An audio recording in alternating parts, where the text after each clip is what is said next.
Before we begin, please hit that like button, share, and subscribe for more. Thanks for being part of the story.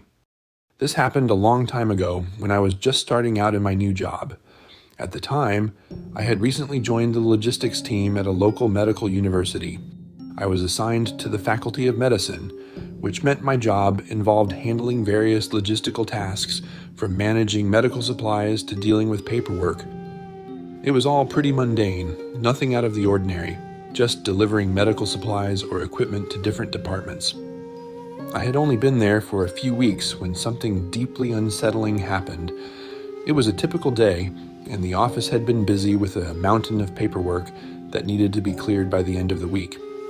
By the time I finally finished everything, it was already close to 8 p.m. The usual office hustle and bustle had died down, and the entire floor was eerily quiet. I packed up my things, ready to head home, but just as I was about to leave my desk, the phone on a nearby desk started ringing loudly, piercing through the silence.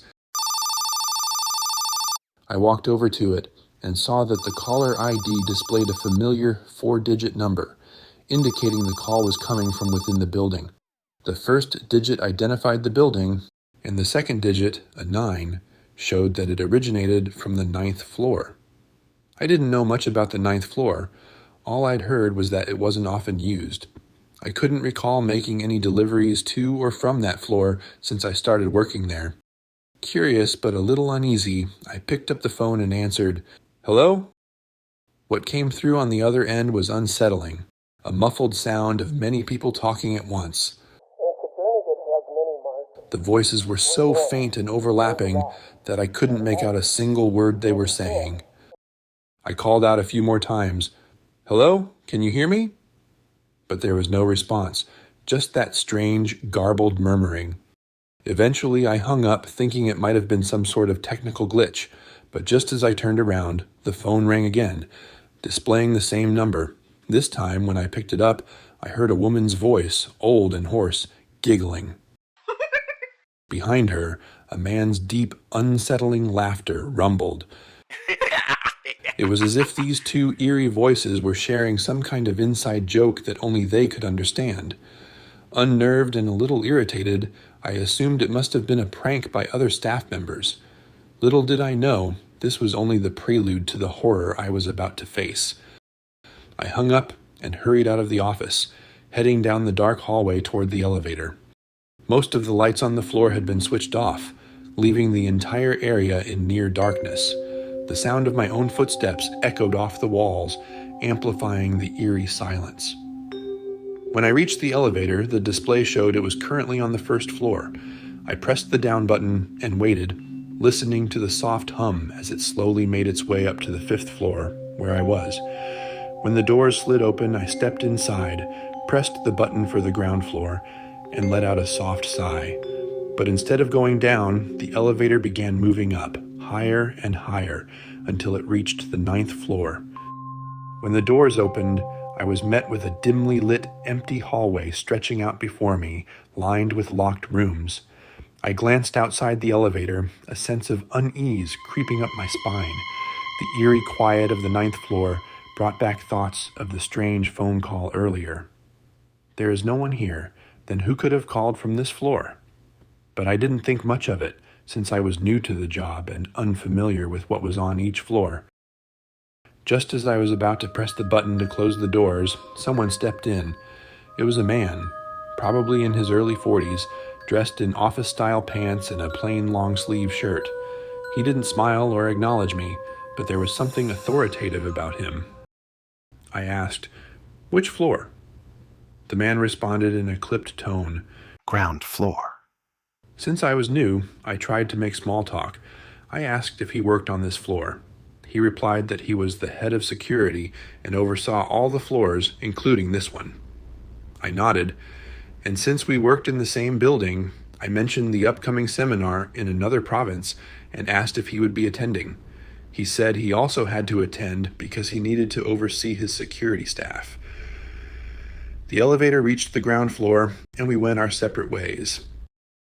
2 days later, my supervisor in the department asked me to finish some paperwork before the seminar. As I tried to complete my assigned tasks, I found myself working late again. This time, the building felt even more deserted. Around 8 p.m., after finally wrapping things up, I decided to go home. I walked out of the office and headed toward the elevator. When I arrived, I noticed the elevator had stopped on the 7th floor. I called it down, and when the doors opened on the 5th floor, I saw the same man I had met a few days ago standing inside the elevator. He looked at me and said, "Working late? You look tired. Long day, huh?" I forced a strained smile and replied that I had a lot to finish before the seminar. His face grew serious. He leaned in slightly and said, "You should be careful. I have a feeling your luck isn't so good these days." I tried to ask him what he meant, but he didn't elaborate. He only repeated that I should be cautious before turning away and disappearing into the lobby as soon as the elevator reached the ground floor. I couldn't shake off the growing sense of unease after that conversation. On the day of the seminar, our entire team boarded the bus to travel. As the bus started pulling away, I glanced back at the building and thought I saw the head of security standing behind one of the pillars near the entrance.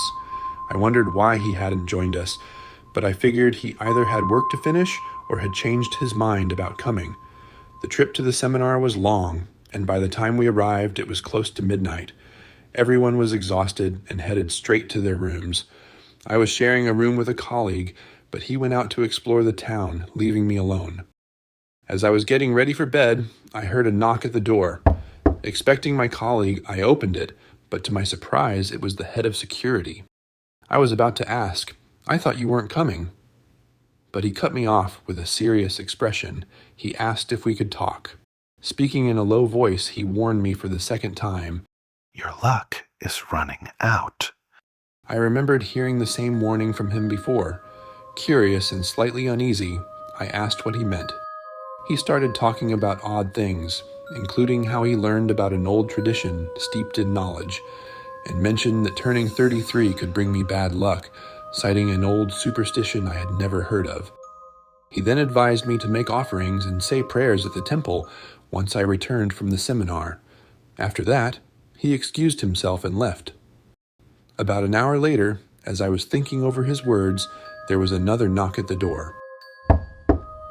When I opened it, the head of security was there again. This time, he told me that if I ever needed help, I could find him on the 9th floor. Then he handed me a piece of paper with his full name written on it, before excusing himself once more. After the seminar ended, I returned to work, but I couldn't stop thinking about the strange events. On my first day back, I shared the bizarre experience I had with the man who claimed to be the head of security and his warnings with my supervisor. He seemed puzzled and asked me who this man was. I explained that the man worked on the 9th floor. Upon hearing this, his expression changed. He told me there were no security staff on the 9th floor, as it was reserved for cadaver research. He then insisted that we go upstairs to investigate. My supervisor and I went up to the 9th floor together to figure out who this man was. When we arrived, my supervisor spoke with the staff on the floor. Then, turning to me, he said to the staff at the desk, "Hey, this guy's been messed with." Seeing my confused expression, my supervisor explained, "You've been tricked. There's no security staff on this floor." Still confused, I asked him what he meant. He went on to explain that no security staff were assigned to that floor, as it was exclusively reserved for cadavers used in medical studies, and dead bodies, of course, don't require attention. He then asked if I happened to know the name of the man I had met. Remembering the note, I took out the paper with the man's name on it from my pocket and handed it to him, still trying to make sense of everything.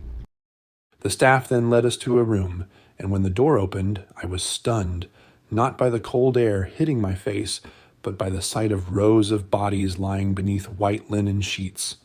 The staff directed me to the last bed, where the name tag matched the name written on the paper.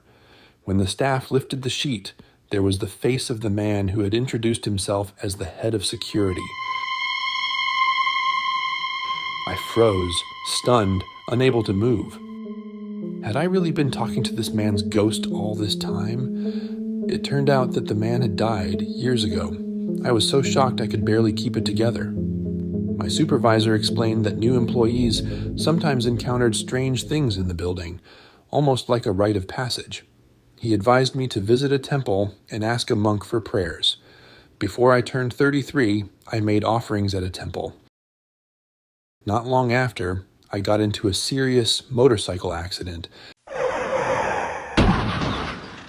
that left me with a fractured leg and several days in the hospital.